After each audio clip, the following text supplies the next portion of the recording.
Good morning friend, this is Rohit sir from KP academy of diploma in engineering classes. Last lecture में हम लोग ने ratios of tension in the belt के ऊपर बात की थी। आज हम लोग इस लेक्चर में बात करेंगे सेंट्रीफ्यूगल टेंशन और इनिशियल टेंशन के ऊपर। देखिए, कोई भी चीज़ अगर सर्कुलर पाथ में घूम रही है, जैसे कि मतलब कोई भी चीज़ अगर एक सर्कुलर पाथ में से रोटेट कर रही है, तो हम लोग ने बचपन से पढ़ते आ रहे हैं कि वहाँ पर सेंट्रीफ्यूगल फोर्स सेटअप होता है। यहाँ पर तो बेल्ट जो है वो इस ड्रिवन पुली का ये डायग्राम मैंने limiting tensions ratios of tension के लिए भी बनाया था। बेल्ट यहाँ से लेके यहाँ पर इतने एंगल पे घूमता ही, बेल्ट पुली के ऊपर घूमता ही रहता है। तो यहाँ पर क्या हो जाता है, एक सेंट्रीफ्यूगल फोर्स सेटअप हो जाता है और उस सेंट्रीफ्यूगल फोर्स की वजह से एक सेंट्रीफ्यूगल टेंशंस दोनों साइड में ऐड हो जाते हैं। स्लैक साइड और टाइट साइड दोनों साइड में सेंट्रीफ्यूगल टेंशंस ऐड हो जाते हैं। और वहाँ यहाँ पर क्या होता है, मेरे पास सेंट्रीफ्यूगल फोर्स होता है। समझ में आ रहा है ना? या फिर इसको हम लोग सेंट्रीफ्यूगल फोर्स बोल सकते हैं, या फिर इसको हम लोग क्या बोल सकते हैं, सेंट्रीफ्यूगल फोर्स ही बोलते हैं इसको हम लोग। ठीक है, सेंट्रीफ्यूगल फोर्स हम लोग यहाँ पर बोल सकते हैं। ठीक है, अभी यहाँ पर ध्यान दीजिए, मैंने जो फिगर बनाई थी प्रीवियसली मैंने बताया था। ठीक है, यहाँ पर ठीक है, ये मैंने एक एलिमेंटल रिंग सिलेक्ट की है जिसको नाम दिया हम लोग ने M और इसको नाम दिया N। यहाँ पर हमारे पास क्या होती है, स्लैक साइड T2, यहाँ पर हमारे पास क्या होता है, टाइट साइड T1। ओके, और इस ये जो मैंने डेल थीटा, ये स्मॉल अमाउंट ऑफ जो एंगल सिलेक्ट किया है, यहाँ पर मेरा कुछ ऐसे एक बेल्ट है। ठीक है, ऐसा एक बेल्ट है जो जिसके ऊपर मैं पहले एनालिसिस करूंगा। और यहाँ पर क्या हो जा रहा है, मुझे एक सेंट्रीफ्यूगल टेंशन मुझे मिल रहा है यहाँ पर।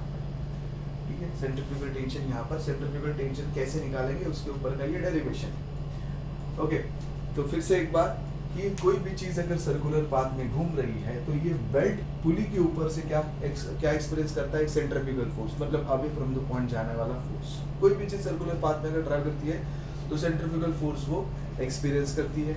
उस सेंट्रीफ्यूगल फोर्स किसके ऊपर डिपेंड करेगा, ये बेल्ट की मास के ऊपर डिपेंड करेगा।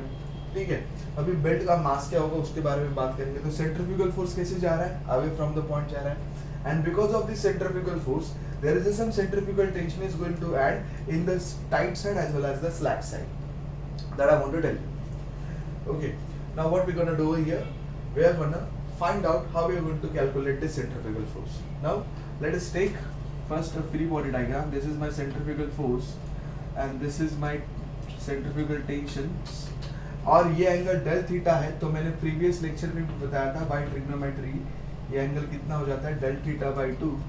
So here we have angle of del theta by 2 and del theta by 2 on the both the side of centrifugal tension TC. तो ये दो जो कंपोनेंट हो जाते हैं TC cos of del theta by 2 और ये हो जाता है TC sin of del theta by 2, और सिमिलरली यहाँ पर भी TC cos of del theta by 2 और यहाँ पर आएगा TC sin of del theta by 2, right? ठीक है, सेंट्रीफ्यूगल फोर्स क्या होता है गाइस, सेंट्रीफ्यूगल फोर्स क्या होता है, मास इनटू एक्सेलरेशन। समझ में आ रहा है ना, मास इनटू एक्सेलरेशन हमारा सेंट्रीफ्यूगल फोर्स होता है। ओके, तो acceleration, mass of the belt into acceleration का फॉर्मूला होता है v²/r। ठीक है, अभी मुझे क्या निकालना है, मास ऑफ बेल्ट निकालना है। मास ऑफ बेल्ट कितना, अभी मास ऑफ बेल्ट कितना आएगा, अभी देखिए इतने स्ट्रिप के लिए, बस इतने स्ट्रिप के लिए मेरा मास ऑफ बेल्ट क्या आएगा, R इंटू डेल थीटा। ठीक है, राइट ना, R इंटू डेल थीटा कितने स्ट्रिप के लिए, M टू N स्ट्रिप के लिए कितना आएगा, R इंटू डेल थीटा, ये मेरा क्या आएगा, मास ऑफ बेल्ट आएगा। ओके गाइस, उसके बाद में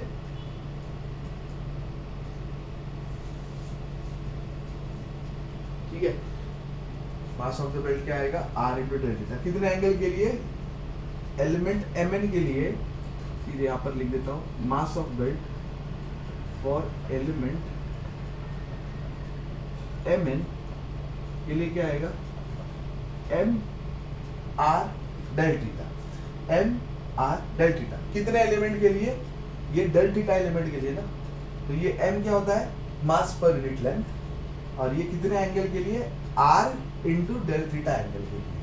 तो मास ऑफ द बेल्ट का फॉर्मूला क्या बना, M R del theta into V square by R.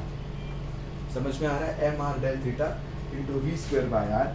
ये मुझे क्या आया guys, this is my centrifugal force, M R del theta into V square by R.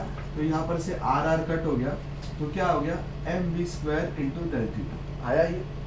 ये सेंट्रीफ्यूगल फोर्स आया। Centrifugal force क्या होता है, mass into acceleration. Mass of the belt क्या आया for this M N strip के लिए, M R del theta, तो मास ऑफ द बेल्ट लिखा, और एक्सेलरेशन क्या होता है, centripetal acceleration V square by are.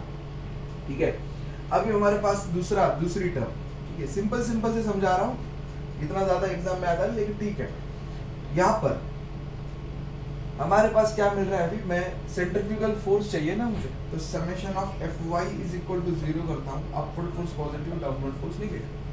Upward force कौन सा जा रहा है, सेंट्रीफ्यूगल फोर्स जो अपवर्ड जा रही है, और यहाँ पर माइनस ये डाउनवर्ड और ये डाउनवर्ड। सिर्फ वर्टिकल फोर्सेस के बारे में बात कर रहे हैं, TC sine del theta by 2 minus TC sine del theta by 2। दोनों साइड में सेंट्रीफ्यूगल टेंशन ऐड होता है ना, टाइट साइड में और स्लाइड साइड में भी सेंट्रीफ्यूगल टेंशन ऐड होता है बिकॉज ऑफ सेंट्रीफ्यूगल फोर्स। तो हम लोग सिर्फ सेंट्रीफ्यूगल टेंशन के बारे में ही बात कर रहे थे, इज इक्वल टू 0। तो FC minus 2TC sine of del theta by 2 is equal to 0। तो सेंट्रीफ्यूगल फोर्स क्या आया, 2TC sine of del theta by 2। ये sine del theta by 2 is equal to के वो साइड गया, तो क्या हो गया गाइस, तो क्या हो गया वो, ये फर्स्ट, ठीक है, ये पहली डायग्राम, ये दूसरी डायग्राम, तीसरा स्टेप ये बताया मैंने, then fourth step mass of the belt निकाला, फिफ्थ स्टेप ये, देन सिक्स्थ स्टेप ये डायग्राम के लिए इसको सॉल्व, ये डायग्राम पे इसको ये आया, ठीक है, vertical forces FS centrifugal force upward, TC sine del theta by 2 downward, TC sine del theta by 2 downward is equal to 0। तो ये दोनों उधर जाके क्या हो गए, मतलब माइनस ये और ये क्या हो गया, 2TC sin del theta by 2, ये 2TC sin del theta by 2 is equal to वो साइड गया, तो क्या हो गया, positive. Seventh step, sin del theta by 2 almost क्या होता है, del theta by 2, angle is very small, ठीक है। तो instead of sin del theta by 2 I can write 2TC del theta by 2, right. Instead of sin del theta by 2 I can write just del theta by 2, okay. तो 2 cut, सो FC का formula, centrifugal force का formula क्या आया, TC del theta. यहां पर से मुझे एक सेंट्रीफ्यूगल फोर्स का फॉर्मूला आया है, और फिफ्थ पॉइंट यहां पर से मुझे सेंट्रीफ्यूगल फोर्स का फॉर्मूला आया M V square del theta by 2।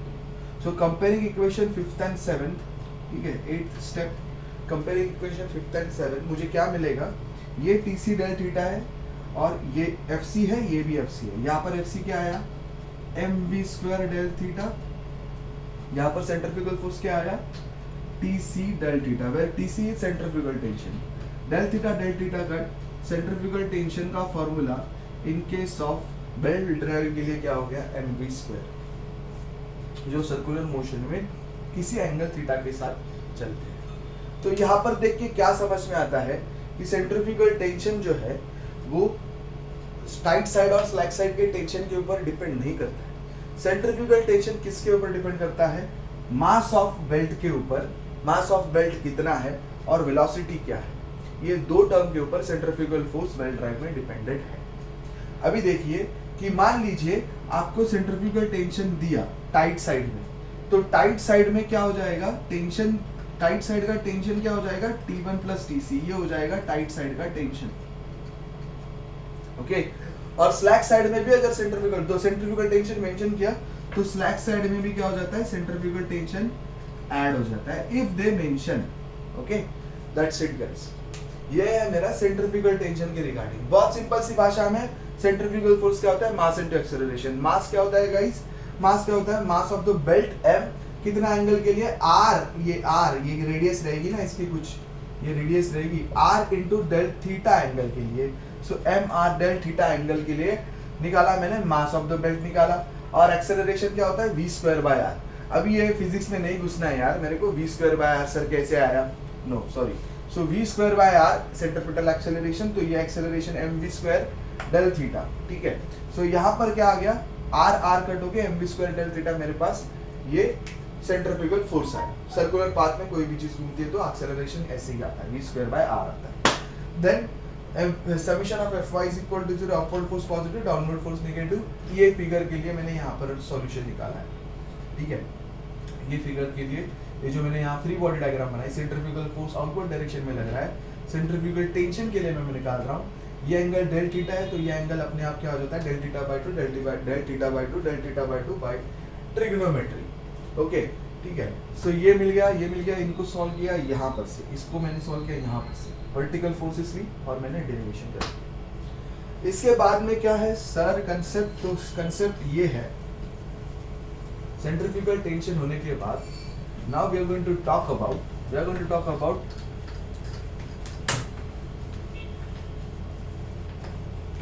initial tension, guys. What? After centrifugal tension, we are going to talk about initial tension in belt drive. अभी ये initial tension क्या होता है? देखिए, बेल्ट घूम रहा है, तो बेल्ट जब घूमता है ओवर द पुली सरफेस, तो बेल्ट ना स्लिप होना चाहिए ना क्रिप होना चाहिए, ठीक है। ये डिसएडवांटेजेस है ना, ये दोनों नहीं होने चाहिए, ठीक है।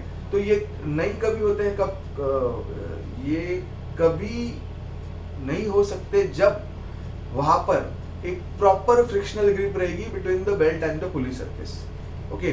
तो इसके लिए हम लोग क्या करते हैं, बेल्ट को टाइट करते हैं on the pulley surface. If this firm frictional grip is become insufficient, then there might be chances of slip, grip, or the belt may be run off of the pulley. Okay, so there must be a firm frictional grip between the belt and the pulley surface. Okay, now consider the belt drive is a stationary condition. So there again, some initial what we can see, there is some frictional grip between the belt and the pulley surface. Now, when the belt drive is not operating or it is not moving, belt is not moving, complete belt drive is stationary. Okay, so there when it is a stationary, there is some tension between the belt and the pulley surface, means we are tightening the belt over the pulley, okay. That tension exerted by the belt on the pulley, okay, that called as a initial tension when the belt drive is in a stationary condition. Simple. And the initial tension is denoted by T naught, and the formula of T naught is T1 plus T2 by 2, okay. T1 plus T2 by 2, and the formula for initial tension T naught, when centrifugal tension is mentioned, then T1 plus T2 plus 2 TC by 2, because centrifugal tension is going to act on the both the side, as I told you earlier while we are solving the derivation of centrifugal tension. Centrifugal tension दोनों side add होता है, slack side में भी tight side में भी, so that's why 2 TC, T1 plus T2 plus 2 TC by 2. So this is the formula for centrifugal tension and initial tension of the belt. और ये फॉर्मूले जो है ये बहुत काम के फॉर्मूले हैं। अभी इसके आगे power transmitted by belt drive के ऊपर एक लेक्चर बनेगा, और जो इंपॉर्टेंट डेरिवेशन है पूरे बेल्ट ड्राइव से, maximum power transmission of the belt, ये होने के बाद stresses induced in the belt, ये होने के बाद पूरे थ्योरी टॉपिक खत्म हो जाते हैं। दो लेक्चर में पूरे थ्योरी टॉपिक क्या हो जाते हैं, खत्म हो जाते हैं। आफ्टर दैट हम लोग न्यूमेरिकल सॉल्व करेंगे on the belt drive. Thank you so much guys, study hard.